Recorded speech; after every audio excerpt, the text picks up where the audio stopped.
It's Frankie V who joins us now.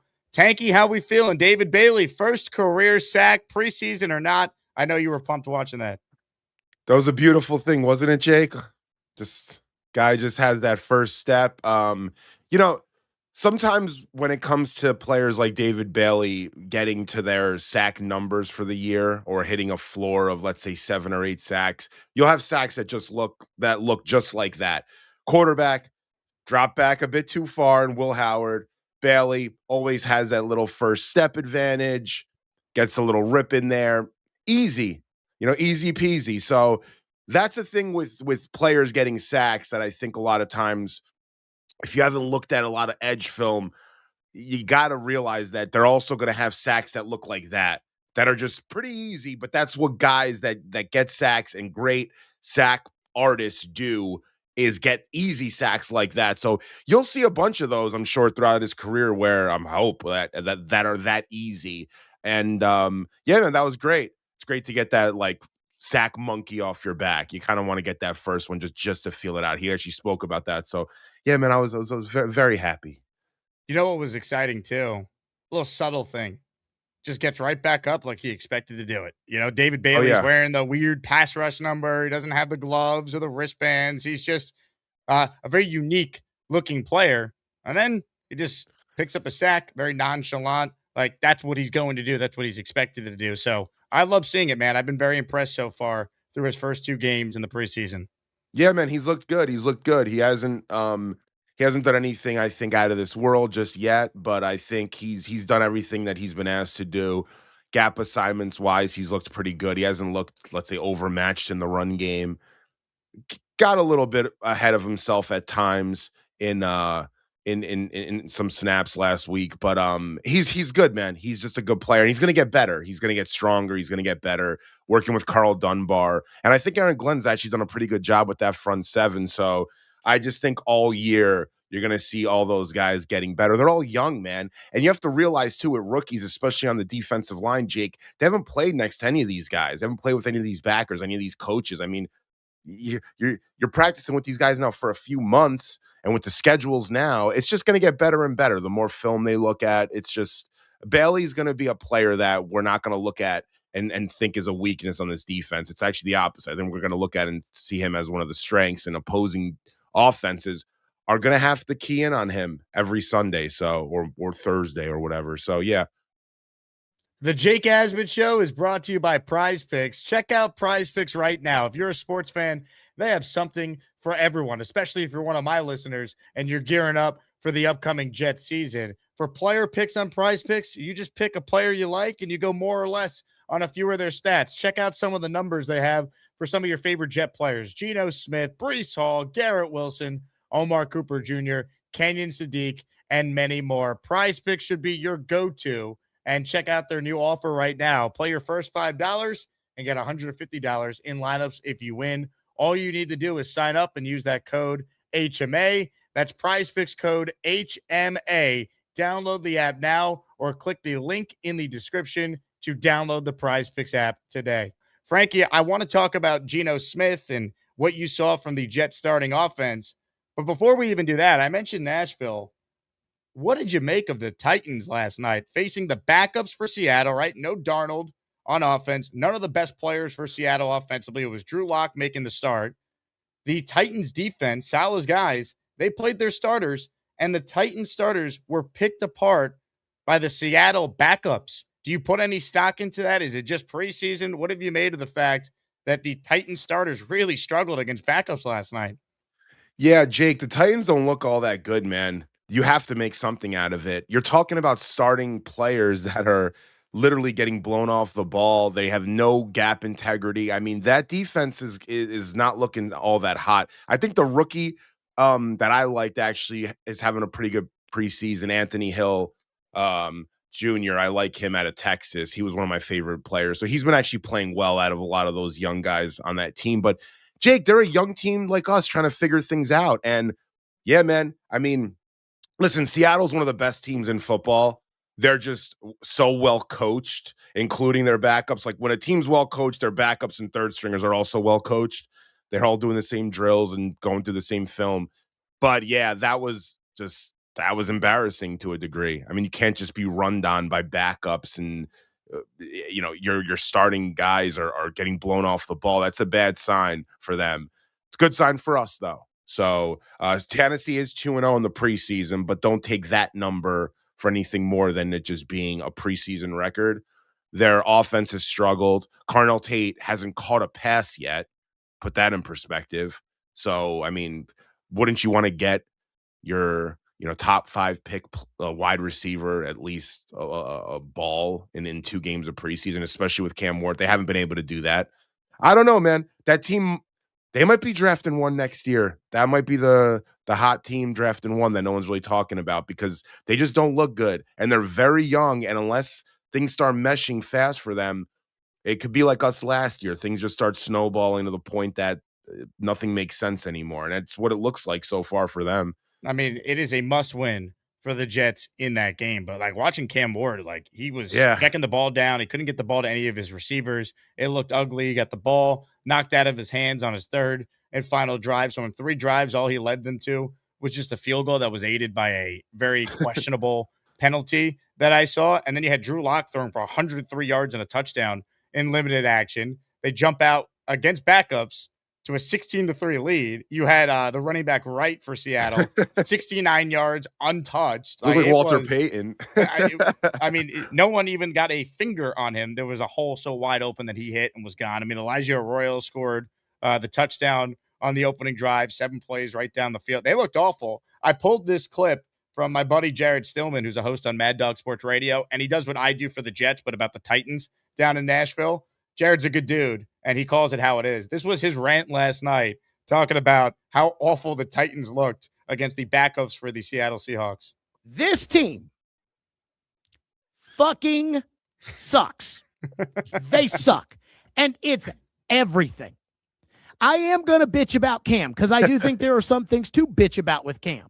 But Cam was not the biggest culprit of this team and the problems with it this evening against the Seahawks. I am going to keep talking about the fact that you played the Seattle Seahawks junior varsity. That's who you played tonight. They did not have a single starter on the field. No Sam Darnold, no Nicky Manwari, no Charles Cross, no Jackson Smith and Jigba, no Austin Barner, nobody. They didn't play any of their good players because they didn't want to get anybody hurt the way Bud Clark got hurt tonight, the way Jake Bobo got hurt in their practice on Friday. This is a junior varsity squad. And I hate the fact that I'm going to have to say this, but this is just how the world works. I guess I'm going to have to say it. An NFL team, a starting NFL team with 32 teams should be better than every other single junior varsity team. Every NFL team should be better than another team's entire set of backups. This would be like a Major League Baseball team, a shitty one, but a Major League Baseball team playing the Nashville Sounds and getting their asses kicked. It was ugly. So, look, it's preseason. That's always the caveat. But we know Saleh is not great when he has a lot of time to prepare. That defense reminded me of the Jets defense in year 1 with Saleh before he got some of his guys, and they were obviously a top 5 unit in year 2. I say all that to say they have to win week 1. It is a must win to start the year 1-0 and give yourself a chance to survive a brutal 3-game stretch after that when you're facing the NFC North and you're going to be an underdog, significant underdog in all those games that you have in weeks 2 through 4. Well, Jake, I have some good news for you if you want to talk a little bit about preseason. Do you know who is ranked number 1 in the NFL in preseason PFF grade for overall team performance? Do you know who that is? Is it the Jets? Yes, it's the Jets. We're ranked number 1, man. We have an 81.8 PFF rating for the first 2 weeks of preseason, which is number 1 in the NFL. We're above the Steelers that have a 76.2 and the Ravens 75.6. We actually have the number 1 defense also. So in that rating, we have the number 1 defense thus far in preseason. We have the number 1 special teams, shocker, and the number 1 coverage grade so far out of any team in preseason. So that's pretty good. That looks good for Aaron Glenn. He needs some of this good, needs some good grades over here. I like that. Number one team, number one defense coverage and special teams. That's good. Not offense. Our offense is ranked, where are we at on offense? Offense is a little lower, but still 11th. All right. Preseason champs, baby. Just don't let go of the rope. Even though the Jets actually did lose their first preseason game. But hey, that's besides the point. We're going to talk about good in preseason. I'll call a spade a spade. They've looked like they've been coached up well. I'm not going to sit here. I'm not the biggest Aaron Glenn guy. You guys and gals, you all know that, but they look good. They look like a team that has been preparing and knows what the hell they're doing for sure. The only thing you could judge it on is what we have seen. And so far, so good, with obviously context being they didn't face a second-string quarterback at this point. They've only faced number 3 QBs. Tampa didn't play Trask, didn't play Baker. This past week, you didn't see Rodgers, you didn't see Rudolph. So context needs to be applied. But hey, we saw the starting offense out there, Frankie, and that starting offense was going up against most of the Steelers' defense, TJ Watt aside, of course, Cam Hayward aside, and they looked really good. I know you've been a little down on Geno Smith. How do you feel about Geno now after watching him go 7 of 7, one of those completions to an offensive lineman, of course, but go 7 of 7 and lead a scoring drive against the Pittsburgh Steelers Friday night? Listen, that's exactly what you want to see. So if you had to put together a perfect first drive for Geno, that's what it looks like. It's easy, balls coming out, fast, effective, staying in the pocket, trusting his offensive linemen that are giving him, forever back there. He could have sat down and had a cup of coffee before throwing some of those completions. That's the kind of drive that you want to see. That is the definition of a well-oiled machine that just comes out and delivers. And, going back in time and thinking about the days of the Tom Brady's and Peyton Manning's of the world coming out for a drive or two in preseason just to let it, just to show it and feel it, they'd have drives just like that. Manning would go 8 of 8 with a touchdown to Marvin Harrison. Day's over.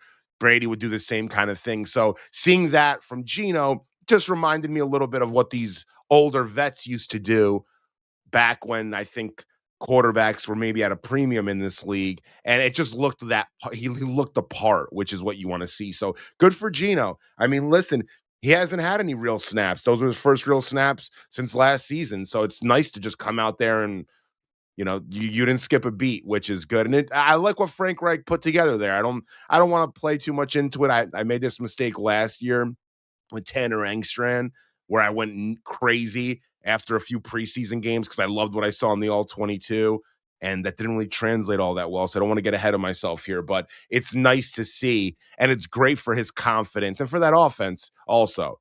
Garrett Wilson sees that and was performing well. That can translate come week 1 and when the season starts. So it's good. It's what this offense needed to do. Well said. And again, you rather see this than the opposite, because last year, we tried to talk ourselves into, well, it's preseason when Fields had that awful game against the New York Giants.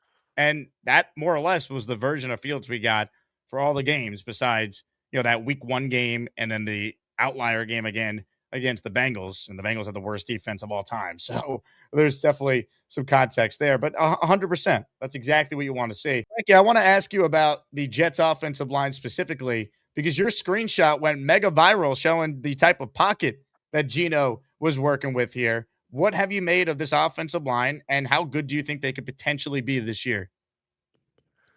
They should be a top 10 offensive line in the NFL. You paid Tippmann his money, deservingly so. He's playing guard. He's playing right guard, which is a little bit easier than left guard.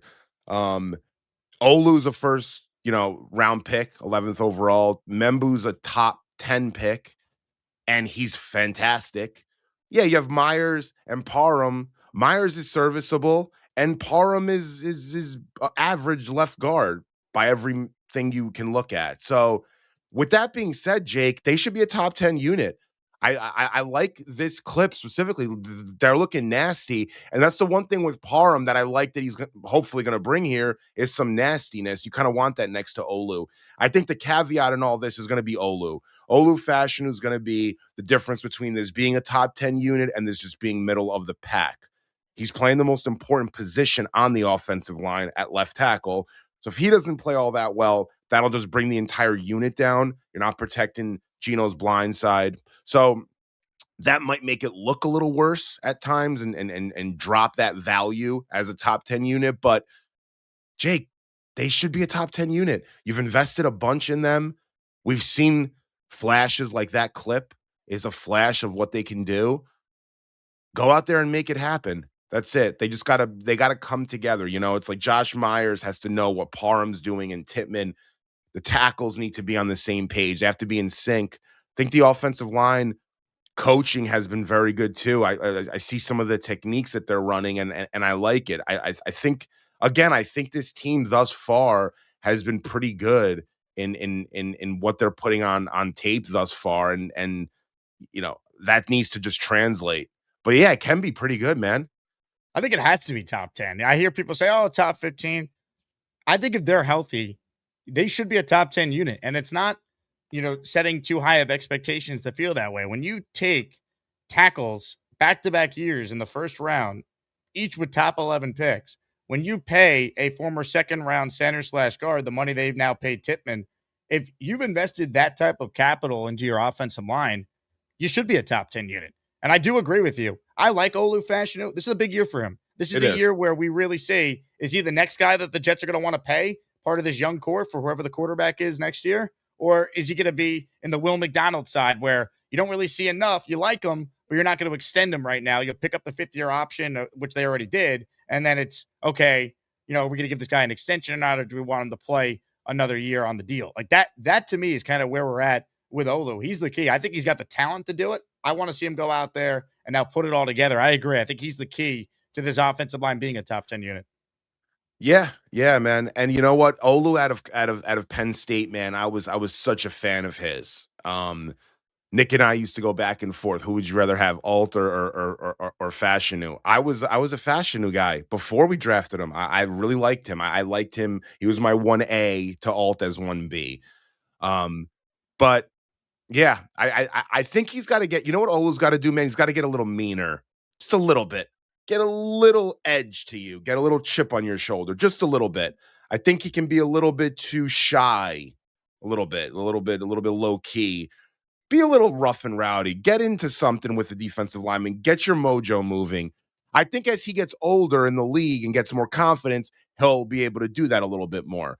But when you get a little nastier, the edges, they don't want to mess with you all that much. You start bringing a little bit of a fear factor to your game, which I think he needs a little bit of that. It's not going to be a guy that an edge is going to face on Sunday and be worried about necessarily, but you're going to want a little bit of that because his technique can be really good. His positioning, his feet, his hands, he's very good as a technician at left tackle. Get a little meanness to you, and that'll really, round out the player that is Olu Fashanu. I think he needs that, honestly. And he's young. Remember, Olu came into the league, he was very young, so... And he didn't pick up playing football until I think he was like a senior in high school. Like he started late. I think there's like this weird narrative about Olu. I think he's good. I think he's gonna be a very good player. Good too. I think he's good now. Like I think he's overshadowed because of how good Membu was right away. Yes. I'll say this. Yeah, that is true. I'll give you that. I will say though, like going back to these PFF numbers, they haven't been as kind to Olu as maybe us fans feel like they could be. What I mean by that is we never go into a game and we're like, oh, we have to worry about Olu, or after a game say, oh, Olu got, beat like a drum today and he cost us the game. I've maybe said that once, maybe the Miami game. I can't really remember, but I think it was a Dolphins game that I'm like, Olu played awful in this game. Like we couldn't do anything. He was struggling. But you're talking 1 out of 30 starts. So like, it's not, he hasn't been a player that I'm looking at on Sundays and I'm worried about. But you now, Jake, though, want him to take the next step where he's a player that they're talking about as being one of the top left tackles in the AFC or top 5. I mean, you might have lists now, Jake, where you're talking about top tackles in the league, left tackles, and he's going to be ranking between 18 and 20. He should be in that top, 12 conversation. Or top half of the AFC. I mean, you want to see that, right? Eventually. Amen. And do it. That's the thing. He has a technique to do it. It's not like he can't do it. It's just that little extra. He's gotta get to that point, get over that last hump of development, you know? Leon writes, in last 10 games, Fashanu hit his stride, played like an elite pass protector, earning an 80.2 pass blocking grade from Pro Football Focus that ranked 10th best among qualified tackles. So Leon is a trustworthy Asmaniac. He looked at the numbers. That was the last 10 games last year? Yes. That's good. I didn't even know that. That's a good stat. Again, we watched the games, so I never felt like Olu was a liability out there. I thought he was pretty good. No, yeah. I've never felt like he was a liability, and I've seen many tackles. I know what it looks like. Yes, exactly. Yes. I know exactly. I remember Wayne Hunter giving me nightmares. God. Wayne Hunter against the Denver Broncos 2011, the night the Jet season died. I got into an argument one night over a few beverages with, I think, Nick or whomever. I was with like maybe 10 people. I'm like, listen, I guarantee you, if you put me on the field right now, I will get around Wayne Hunter for a sack. Like I was convinced. I was like, this guy is terrible. And they're like, no, you can't. I'm like, no, I can. Trust me. You put $1 billion back there that I have to get around Wayne Hunter for a sack. I'm getting that sack right now. Literally right now.